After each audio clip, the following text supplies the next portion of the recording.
Hello, everyone. This is Lab 7 for ME411 Mechatronics. And in this lab, we are repeating the same thing for Lab 6. However, we are doing this in hardware.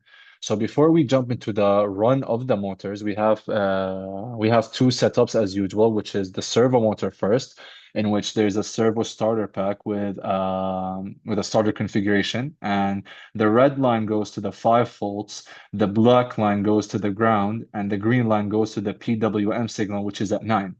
And in the code, it is explained that, there's a we declare a variable for position equals 0, and this is how we declare a servo.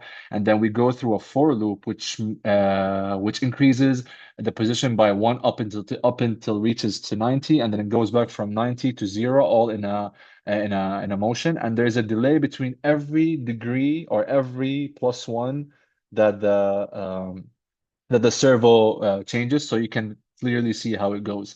Now, in order to see that, we have a servo run over here where we see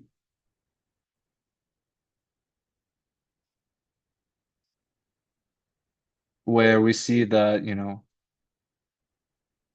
if you see over here, the servo is reaching 90 degrees, going back to 0, going back to 90, going back to 0 as it goes over here.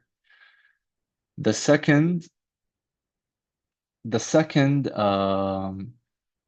The second design is the same as the motor design, which is you take input from a potentiometer into a motor, and you just connect these lines. The green line is the input analog, which goes to A0, and the output is A1 as it goes here through the motor.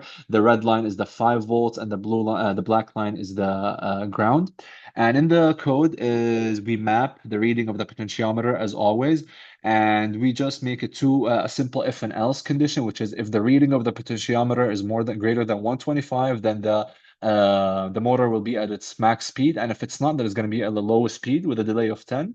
And in order to see that, we are going to see the motor running, and in this video, this is my lab partner doing it. And as you can see over here, we turn the potentiometer, as you can see in the bottom of the video. We turn the potentiometer after 125, the fan goes fully, and if we turn it off, it doesn't go at all. And we use the fan in order to understand how the motor works. Thank you very much. Thank you, everybody, and